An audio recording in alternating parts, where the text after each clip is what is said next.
하나님의 복된 말씀, 출애굽기 37장 1절부터 16절, 오늘 언약궤와 떡상 두 개만 시즌 1으로 살펴보도록 그렇게 하겠습니다.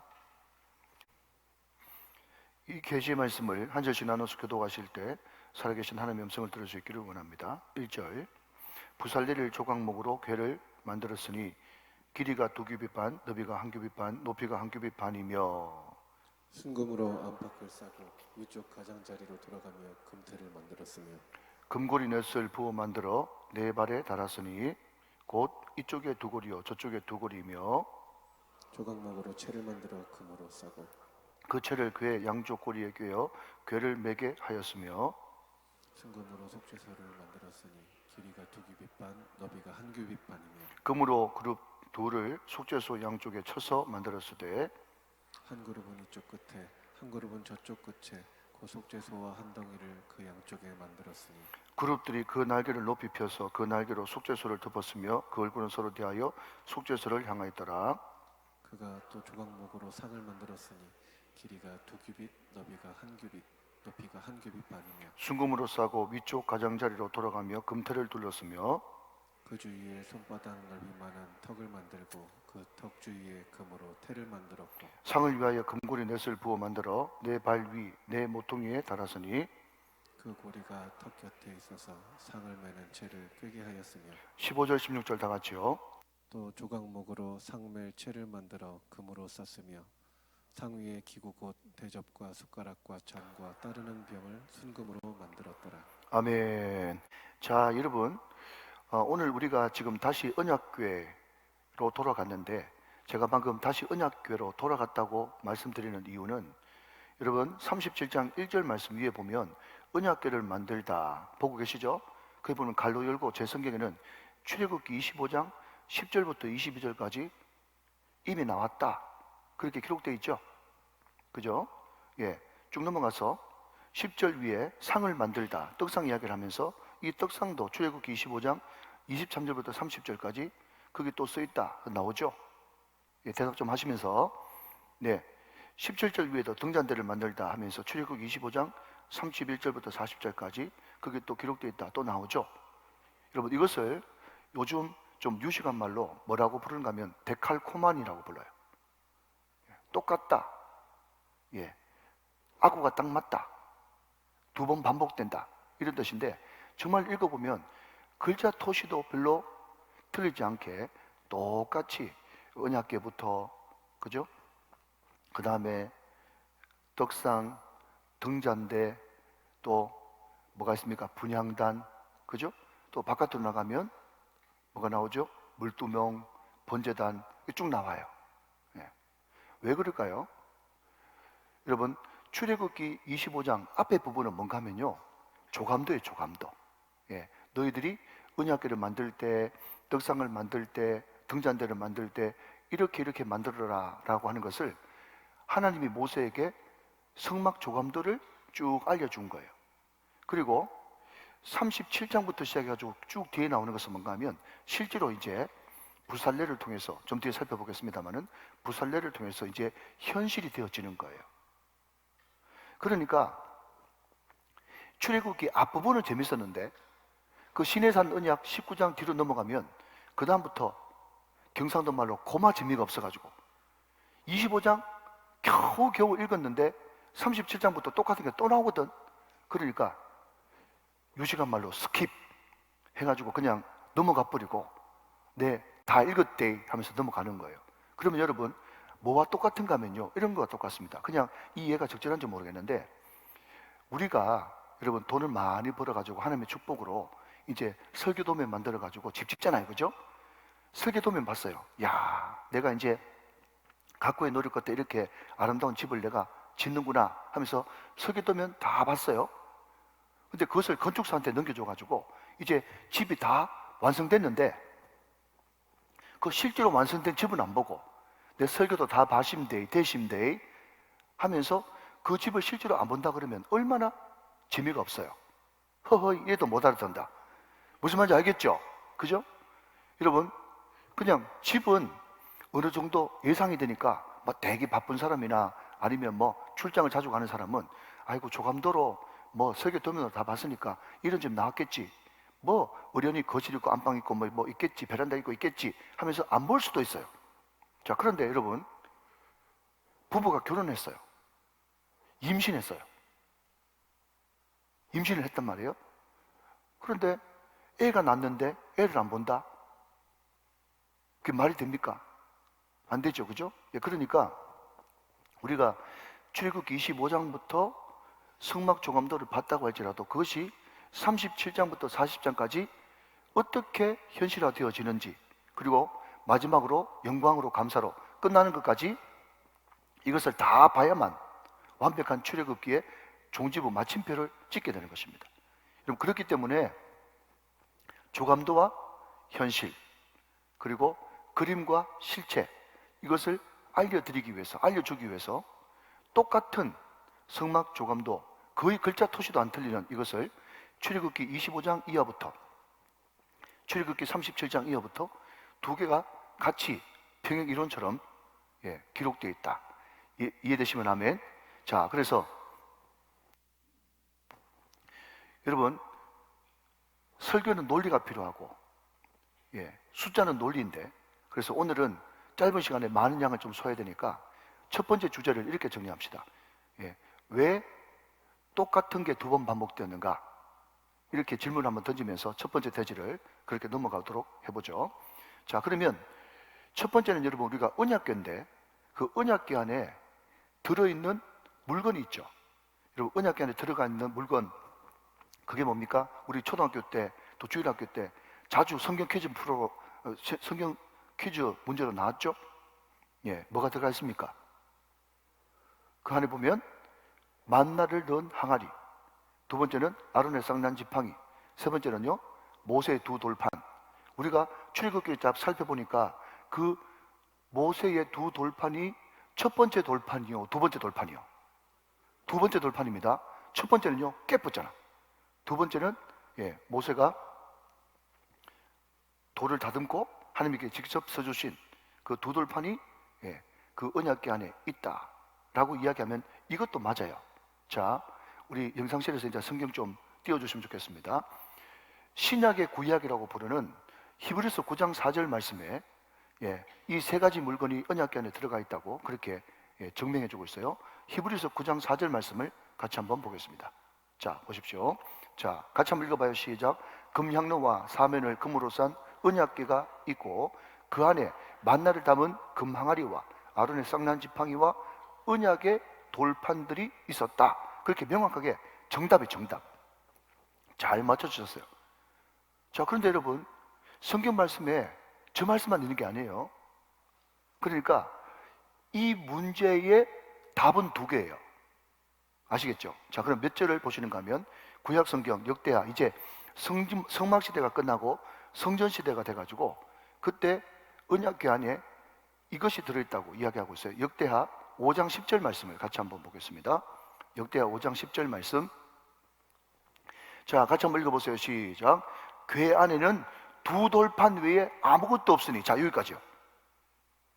그러니까 우리 교육자들하고 좀 우스갯소리로 그런 이야기를 했어요. 우리 교육자님이 말이죠, 한 분이 본인이 직접 목포 갈 일이 있어가지고 서울서 목포까지 KTX를 타고 갔는데 그 상대방이 뭔가 하면 아직까지 목포까지 가는 KTX 없다는 거예요. 근데 누가 이겼을까요? 그 사람이 이겼어. 우리 목사님이 직접 타고 왔는데 없다고 우기는 데는 방법이 없는 거예요. 무슨 말인지 이해되십니까? 제가 말씀드렸잖아요. 어떤 사람이 미국도 안 가봤으면서 LA하고 로사앤젤레스하고 다르다는데 웃게 되는데 어떻게 할 수가 없는 거예요. 그러니까 예를 들어서 언약궤 안에 뭐 들어있냐 그랬더니 어릴 때 그게 딱 고정관념이 박혀가지고 만나를 담은 금항아리, 아론의 쌍난 지팡이, 두 돌판, 그게 정답이고 나머지는 다 아니라고 우게 되는데 당해낼 수가 없는 거예요. 자, 여러분, 제가 분명히 말씀드렸죠. 히브리서 9장 4절에는 세 가지가 다 들어있고 또 역대하 5장 10절에는 두 돌판 외에는 아무것도 없다고 지금 성경이 이야기하고 있지 않습니까? 자, 그러면 이런 것들을 비교하면서 그러면 왜 없지? 성막시대 때는 세 가지 물건이 다 있었는데 왜 성전시대로 넘어가면서 두 돌판이 왜 없지? 여기에 여러분 은혜가 있는 거예요. 이해가 되시면 아멘. 그러니까 질문을 잘하면 100만 번짜리 답을 찾을 수가 있는 거예요. 여러분 묵상입니다. 이것은 물론 여러 학자들의 견해와 또 주석을 보면서 은혜 받으면서 이 사람은 이렇게도 생각했구나 하면서 은혜 받아서 그것을 인용할 수도 있지만 또 스스로 질문하면서 또 성경에 근거해서 내가 스스로 답을 찾으면서 묵상하면 더 은혜가 되어지겠죠. 그럼 왜 그랬을까요? 왜 성막시대 때는 물건 3개가 있었는데 성전시대로 넘어오면서 두 돌판 외에는 거기에 아무것도 없었다고 콕 찍어서 결국 남는 것은 두 돌판 외에는 없다라고 이야기했을까요? 여러분 저는 그렇게 생각합니다. 여러분 만나는요 어차피 얼마 못 가서 없어질 겁니다. 아론의 쌍난 지팡이도 물론 아론의 권위를 심어주기 위해서 꼭 필요한 물건이었지만 그것도 식물이기 때문에 그것도 없어지는 거예요. 그러니까 여러분 저는 이 역대하 5장 10절 두 돌판 외에는 아무것도 없었다라고 하는 이 말을 보면서 갑자기 제 마음속에 찬양이 울려 퍼지는 거예요. 무슨 찬양이요? 푸른 마르고 꽃은 시드나 주의 말씀은 영원할 것이라고. 이 말씀은 어제나 오늘이나 영원토록 동일한 말씀이라고. 여러분 우리는 어제 야곱에 대해서 살펴보면서 뭐라고 얘기했습니까? 하나님께서 내려오셔서 올라가셨어요. 하나님께서 내려오셔서 말씀하시고 올라가셨어요. 남는 건 뭐밖에 없었어요? 말씀밖에 없었단 말이에요. 우리 예수님도 하나님이신 예수님, 성자 예수님이, 성자 하나님이 이 땅에 내려오셔가지고 말씀하시고 말씀의 종들, 제자들, 사도들을 남기시고 올라가셨어요. 남는 것은 사도요, 사도는 곧 말씀이에요. 믿으시면 아멘. 그래서 여러분 우리가 만나와 아론의 쌍난 지팡이가 상징하는 여러분 기적과 이사와 각종 나타나는 눈에 보이는 것, 그것도 물론 중요하고 저는 여러분 기적을 절대로 소홀하게 다루지 않습니다. 저는 우리 교회가 막 기적이 풍성한 교회가 되기를 바라고 여러분 마음 가운데 기적에 대한 기대감으로 충만하기를 원합니다. 할렐루야. 저는 그것을 바라고 있어요. 그러나 그럼에도 불구하고 그 기적도 어떤 표적도 나타나는 역사도 다 무엇을 중심으로?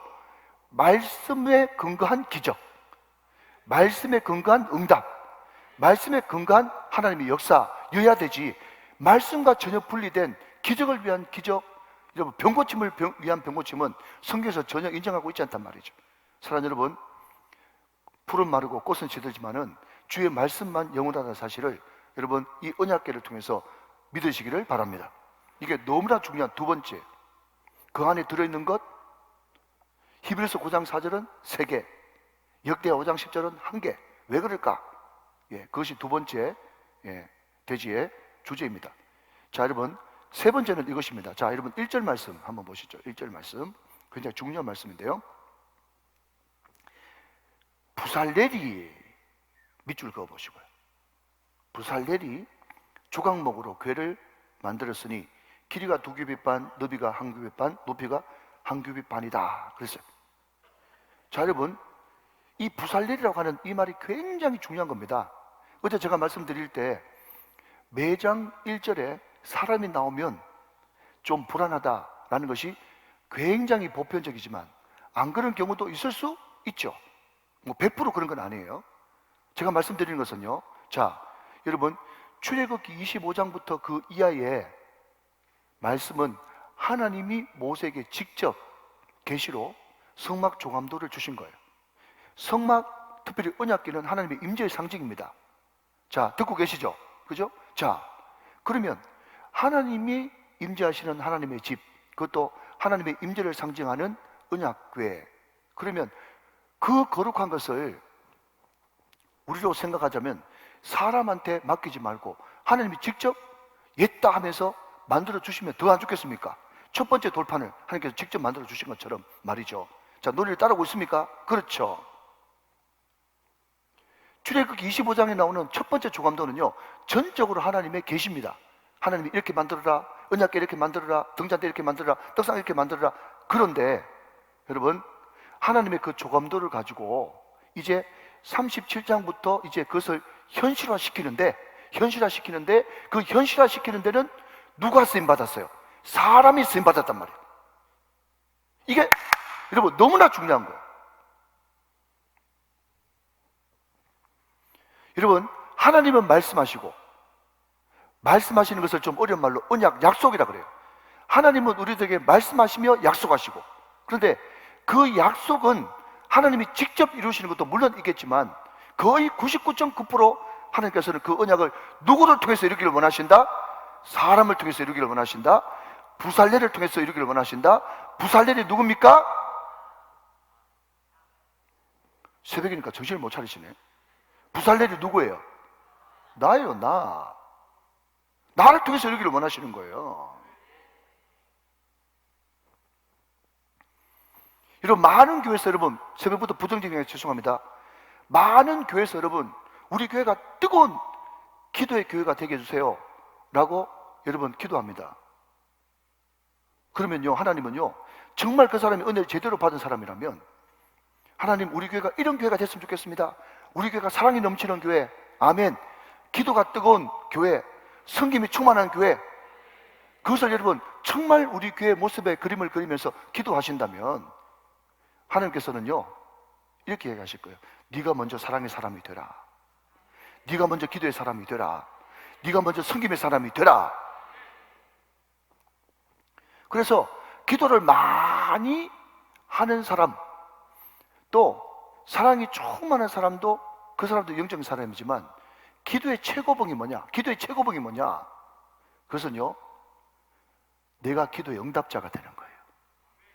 여러분, 너무 중요한 사실입니다. 내가 기도의 응답자가 되는 사람이라고.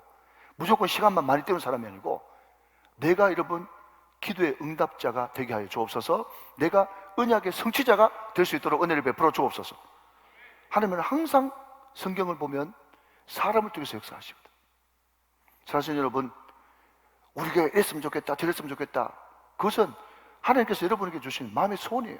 하나님께서 행하실 때 항상 그 마음속에 소원을 두고 행하시나니, 그런데 그 소원을 누구를 통해서 이루기를 원하시는가 하면 그 마음속에 불붙는 마음이 있는 그 사람을 통해서 이루기를 원하시는 거예요.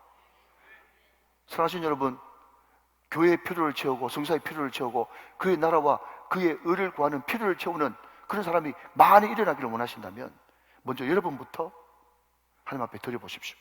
하나님께서는 그 오병 이어가지고도 얼마든지 역사를 일으킬 수 있는 능력의 하나님이십니다.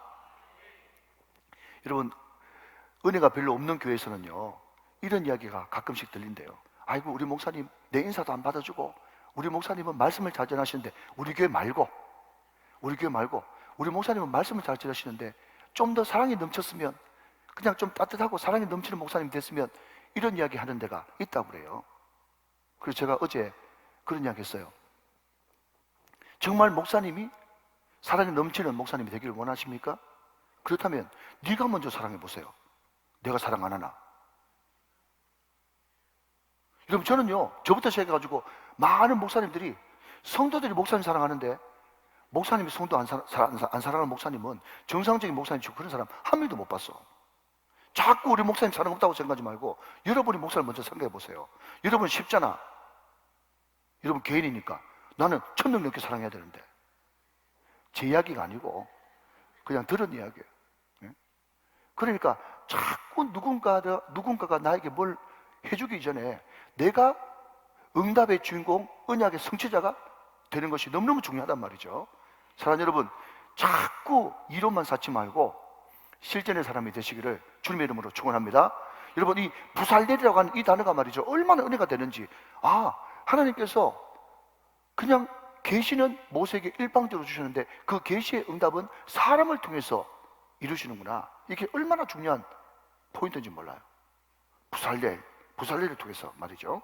자, 이제 넘어가서 이제 떡상으로 넘어가 보도록 하겠습니다. 자, 여러분, 떡상, 자, 여러분 10절 11절 말씀을 보겠습니다. 제가 볼게요. 그가 또 조각목으로 상을 만들었으니 길이가 2규빗, 너비가 1규빗, 높이가 1규빗 반이며.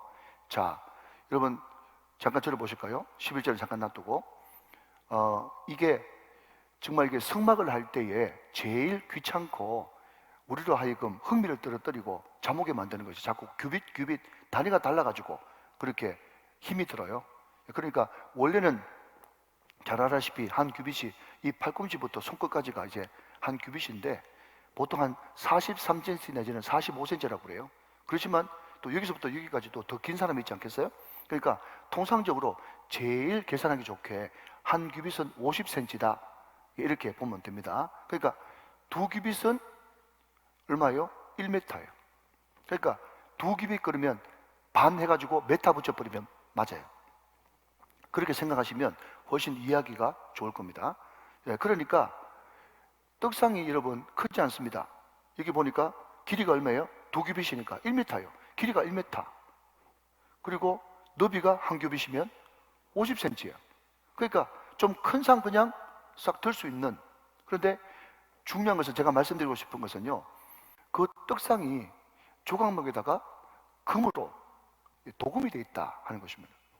저는 이 말씀을 묵상하면서 어떤 질문이 던져졌는가 하면, 등잔대는 충분히 금으로 하는 것 인정. 분향단도 하나님께 올리는 기도를 상징하기 때문에 금으로 만드는 것 인정이 되어지는데, 굳이 떡상이 금으로 할 필요가 있었을까? 그 생각을 해보니까 이제 궁금증이 있으면 찾게 되죠. 그죠? 그래서 떡상이 왜 금이냐라고 했을 때요, 두 가지 의미입니다. 하나는 하나님께서 그 떡상을 통해서 이스라엘 백성들에게 줄 것이 있기 때문에, 하나님이 직접 줄 것이 있기 때문에 금, 왕을 상징하는 금으로 입혔고, 또 반대로 우리가 하나님께 봉헌, 드릴 떡이 있기 때문에 헌신, 헌물의 의미에서 하나님께 드리는 것이니까 금으로 입혔다. 그렇게 주석을 해놨더라. 자, 여러분, 그러면 하나님이 우리에게 떡을 주십니다. 그죠? 떡을 주시는데, 첫 번째는 여러분, 작은 첫 번째는 그 떡을 주실 때 크고 순종 잘하고 이쁜 유다 지파만 주셨어요? 아니면 스불론, 단, 이사갈 같은 그런 모든 지파에게 다 주셨습니까? 모든 지파에게 다 주셨어. 모든 지파에게 다 주셨습니다. 그러니까 그 떡덩이가 12지파를 상징하는 12덩이를 올려놓는 겁니다. 여러분, 이것을 이제 해석했으니까 적용을 해본다면 무슨 뜻을 가지고 있는가 하면, 하나님께서 베풀어 주신 떡을 나는 이미 배부르기 때문에 안 받아 먹어야 될 사람도 없고 못 받아 먹는 사람도 없다는 거예요. 사랑하는 여러분, 이 떡을, 이 생명의 양식 예수를, 이 복음을, 이 말씀을 모든 분들에게 주셨으니 다 받아 드시기를 주님의 이름으로 축원합니다. 어떤 사람도, 여러분, 잘난 사람도, 신앙생활 잘하는 사람도, 지금 방황하고 헤매고 있는 사람들도, 어떤 사람에게도 이 떡은 다 주어진 떡이니까 이 떡은 누구든지 다 받아야 된다 하는 겁니다. 자, 그런데 그 떡을 받을 때 우리가 어떤 마음으로 받아야 되냐라고 물으신다면, 여러분, 우리가 하늘로부터 내려온 하늘 양식, 생명의 떡, 그러면 제일 먼저 뭐가 생각납니까? 구약은요, 만나가 생각나요. 만나. 자, 하늘의 생명의 양식, 만나를 보면서 우리가 한번 살펴보도록 하죠. 자, 출애굽기 16장 15절 16절을 같이 한번 보겠습니다. 출애굽기 16장 15절 16절. 자, 보십시오. 자, 앞을 보세요. 이스라엘 자손이 보고, 지금 만나를 보고 그것이 무엇인지 알지 못하여 서로 이르되, 이것이 무엇이냐? 이게 만나의 뜻이에요. 이것이 무엇이냐? 하니 모세가 그들에게 이르되, 자, 중요합니다. 하나님께서 주신 떡, 이 떡상의 비밀이 뭔가 하면, 이는, 자, 이는 그 이유를 밝히는 것이 굉장히 중요한 의미가 있을 때가 많아요. 하나님께서 왜 하늘로부터 생명의 떡을 주셨냐? 왜 만나를 주셨냐? 왜 생명의 떡 예수를 주셨냐? 왜 하나님의 임재를 상징하는 성막의 떡상을 만들어 가지고 12지파에게 떡을 주셨냐? 이는, 그 이유는 여호와께서 너에게 주어 먹게 하신 양식이다. 다시 한번요. 왜 떡을 주셨냐? 이는 여호와께서 너희에게 주어 먹게 하신 양식이다. 너무 잘하는 평범한 말이죠. 좀 띄워놓으시고 제가 한번 적용해 보겠습니다. 여러분이 잘해서 돈 벌었습니까? 여러분, 그 위치까지 올라갈 때 여러분 노력으로 그렇게 올라간 거죠? 우리 자녀들이 그렇게 아름답게 잘 큰 거 여러분이 신경 많이 쓰고 기도 많이 해줘가지고 그렇게 된 거죠? 아닙니다. 우리가 지금 누리고 있는 이 모든 것들이 어디서부터 왔냐면 이는 여호와께서 너희에게 주어 먹게 하신 양식이라는 거예요. 지금 여러분 우리가 누리고 있고 우리가 지금 정말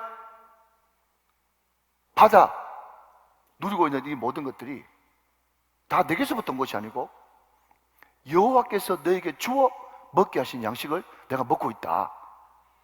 여러분 이 생각이 가장 기초적이고 수천 수백 번 들었던 이 생각이 마음속에 있으면요, 저는 생각할 때 어떤 가진 사람, 어떤 풍요한 사람도 갑질 못한다고 봅니다.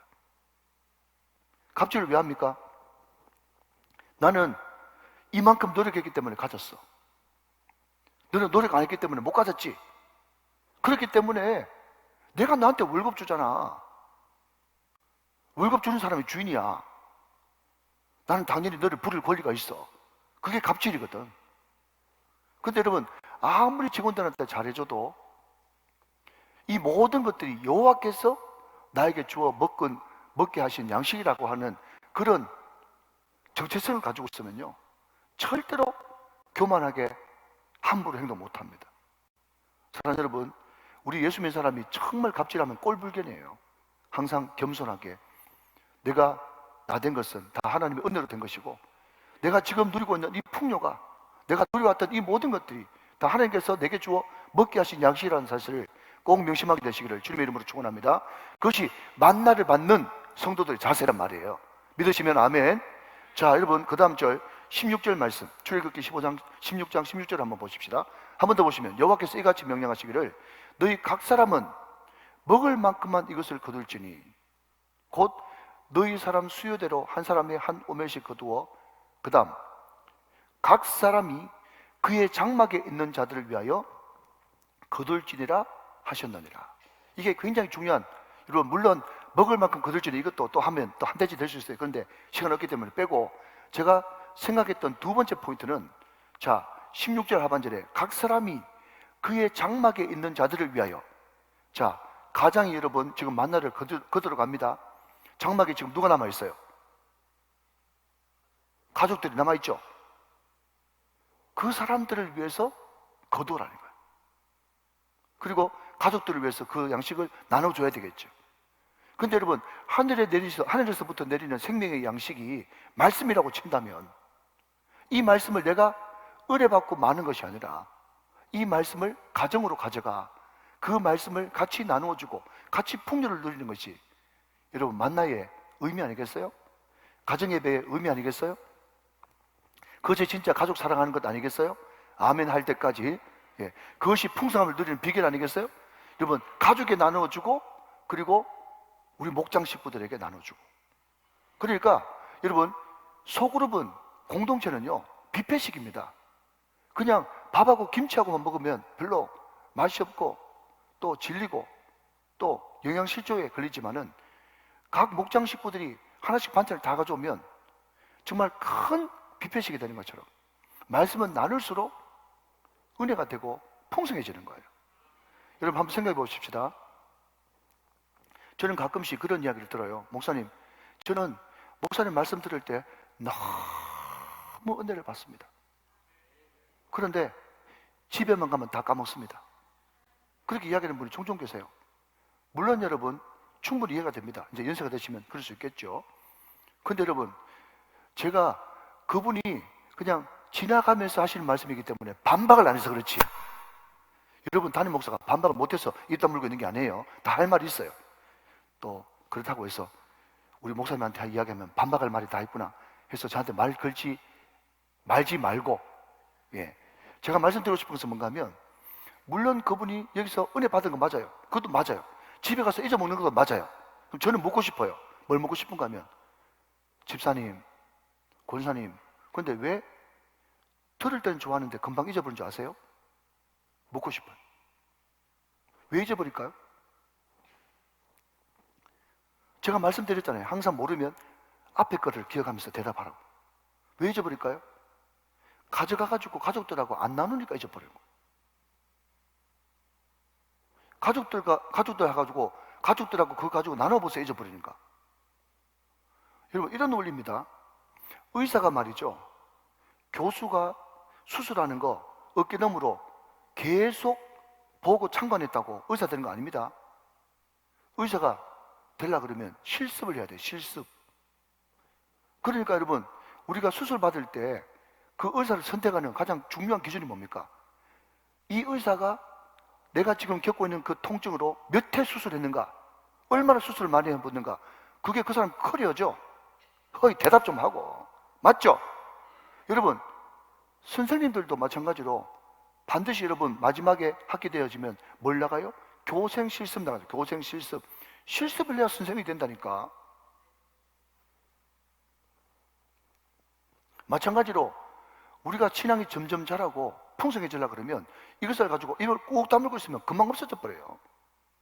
그리고 이것을 가지고 우리 목원들한테 나눠야지, 이것을 가지고 우리 가족들한테 나눠야지, 그런 생각이 있는 사람만 밑줄 긋고 동그라미 하고 그 기록해놓고 목사가 하는 대로 빨간색이면 빨간색, 노란색이면 노란색 치면서 따라온단 말이에요. 이해되시면 아멘 하시기 바랍니다. 말씀을 들을 때는, 여러분 만나를 거둘 때는 그런 자세로 거두는 거예요. 여러분, 꼭 여기서 이 공동체를 가족이나 목장에 한정시킬 필요는 없어요. 제가 아는 지금 해운대 구청장 하는 김성수 구청장이 말이죠, 옛날에 경찰대 나와가지고 부산지방경찰청장 거기에 바로 이제 요즘은 말하면 비서실장으로 있었거든. 무궁화 4개 달고. 근데 이분은 너무 일이 많아가지고 책을 읽을 독서할 수 있는 시간이 없어요. 그런데 글을 너무너무 잘 쓰는 거야. 그래서 경찰청장이 이 집사님 글 써주는 것만 그냥 원하니까 계속 연설문이나 이런 것들을 이분이 써주는 거예요. 그래서 너무 어떨 때는 글이 수려해가지고, 아니 김총경 독서할 시간도 별로 없을 텐데 도대체 글이 어디서 이렇게 나오나? 그때는 대답 안 했대요. 그런데 저한테 무슨 간증을 한 줄 아세요? 이분은요, 이규호 목사님 설교를 다 속기로 다 받아줬는데, 다 받아주고 토시 하나 들고 다 받아주고, 그것 가지고 직원 교육도 하고, 그것 가지고 연설문도 만들고, 그것 가지고 큐티도 하고 다 하는 거예요. 이런 놀라운 방법을 가르쳐주면 고만 눈을 좀 해야 되는데, 예? 그러니까 자꾸 여러분 엉뚱한 데 가가지고 또 새로 하지 말고, 주일날 들었던 말씀, 오늘 새벽에 들었던 말씀, 금요 성령 집회 들었던 말씀만 잘 정리해가지고 내 삶에 어떻게 적용시킬까 생각해도 다 모자랍니다. 뭐가 더 모자라가지고 여러분 자꾸 더 들으려고 그러세요. 이 두 가지가 같이 병행돼야 된단 말이죠. 듣는 것과 행하는 것. 믿으시면 아멘. 그리고 듣는 것과 행하는 것 안에 뭐가 있죠? 가족들에게 나누고, 목장 식구들에게 나누고, 불신자들에게 나누고, 어려운 당한 사람한테 나누고, 이 나눔이 만나의 목적이에요.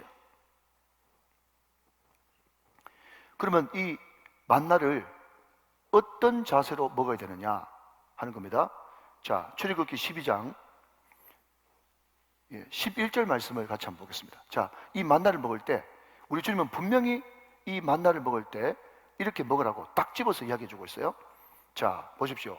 너희는 그것을 이렇게 먹을지니, 그 다음 허리에 띠를 띠고 발에 신을 신고 손에 지팡이를 잡고 급히 먹으라. 이것이 여호와의 유월절이냐. 이게 여러분 만나와 상관없지만 이스라엘 백성들이 출애굽할 때 무교병 먹을 때, 그죠? 무교병 먹을 때, 이게 베드로 전서로 가면 순례자의 삶을 이야기할 때 똑같이 허리를 동이고, 이게 원조예요. 자, 여러분, 우리가 항상 이 땅에 살면서 유월절을 경험하고 무교병을 먹고 또 만나를 먹을 때 어떤 자세로 먹는가? 허리에 띠를 띠고 발에 신을 신고 급히 먹는 거예요. 여러분, 사람이 어떨 때 타락하는가 하면요, 우리가 살기 위해 먹죠. 자, 주목. 자, 좀만 더. 사람이 정상적인 것은요, 우리가 살기 위해서 먹어요. 그죠? 여기서 산다는 것은 우리가 열심히 일하기 위해서, 직장에서 더 일하기 위해서, 가족들을 부양하기 위해서, 하나님 영광을 위해서 일하기 위해서, 살기 위해서 먹잖아요. 근데 타락한 세상의 특징이 뭔가 하면요, 먹기 위해 살아요. 그게 타락한 세상이야. 그게 로마고, 그게 폼페이고, 다 하나님의 심판이 있는 곳에는 다 먹는 것이 목적이 돼가지고 사는 사람이 있어요. 그리고 특히 여러분 이 이스라엘 사람들은 비스듬하게 누워가지고 말이죠, 그냥 몇 시간 동안 식사합니다. 한국 사람들이 제일 짧게 그냥 훅 말아가지고 그냥 1분 안에 다 먹어버리지, 유럽 사람들은요 그냥 식사 시간이 엄청나게 깁니다. 그리고 와인 포도주 한 잔 나놓고 그죠, 그냥 얼마나 그 사람들이 말하기 좋아합니까? 그러니까 노천 카페 같은데 그냥 포도주 한 잔 시켜가지고 그냥 입안에 적셔가지고 그냥 싹 그냥 혀로 그냥 입안에 돌려가지고 물기 해가지고 계속 얼마나 떠든다고. 아무튼 그렇습니다. 그 사람들은 어쩌면 먹기 위해 사는 거예요.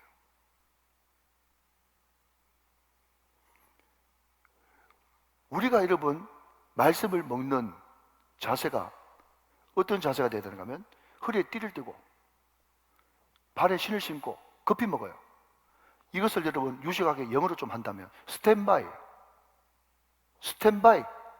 하고 있다가 큐 하면 당장 달려나가서 복음 전하는 삶, 준비가 되는 사람이 바로 크리스찬입니다. 믿으시면 아멘. 하나님은 정확하게 만나를 왜 준 줄 아니? 그 의미가 뭔 줄 아니? 어떻게 먹어야 되는 줄 아니? 그걸 다 이야기해 주시는 거예요. 이제 말씀을 맺겠습니다. 자, 떡상을 금으로 만든 이유는 하나님이 우리에게 주신 상이기 때문에 금이에요. 그리고 하나님께 우리가 드리는 것이 있어야 되기 때문에 그 떡상은 금으로 된 것이다 그랬습니다. 그러면 우리는 떡을 드릴 때 어떤 떡을 드려야 될까 궁금하죠? 예, 궁금합니다. 여러분 마지막으로 호세아 7장 8절 보세요. 7장 6절 보세요. 호세아 7장 6절 이제 읽고 말씀을 마치도록 하겠습니다. 자, 호세아 7장 6절, 우리가 이런 떡을 하나님 앞에 드려야 됩니다. 자, 한번 읽어보세요. 시작. 그들이 가까이 올 때에 그들의 마음이 간교하여 화덕 같으니 그들의 분노는 밤새도록 자고 아침에 피는 불꽃 같도다. 자, 여러분 8절 말씀 좀 들어주세요. 시작. 에브라임이 여러 민족 가운데 혼합되니 그는 곧 뒤집지 않는 전병이로다. 그래서 뒤집지 않는 전병, 이 전병이 떡이거든요. 그런데 지금 호세아 시대 때 이스라엘의 모습, 꼬락서니가 뭔가 하면요, 뒤집지 않는 전병이에요. 뒤집지 않는 전병, 뒤집지 않는 떡. 자, 뭐라 그럴까요? 그 옛날에 우리 그 포장마차에서 그냥 꾹 눌러가지고 했던 거, 그 호떡을 구울 때 계속 안 뒤집고 놔둬보세요. 어떻게 되겠어요? 한쪽은 타버리고 한쪽은 설익었죠. 자, 그러면 여러분 여기서 아무리 바빠도 문제 나갑니다. 그러면 그 떡을 우리가 먹을 때 탄 쪽 먹어야 될까요? 설익은 쪽 먹어야 될까요? 이렇게 이야기할 때 못 먹어요 이렇게 이야기할 답이에요. 못 먹어요. 그러면 하나님의 두 속성이 있는데 하나는 공이요, 하나는 사랑이에요. 균형이죠. 그런데 어떤 사람은 신앙에 균형이 깨져가지고 공이 하면서 공이 쪽만 계속 강조합니다. 사랑이 전혀 없어요.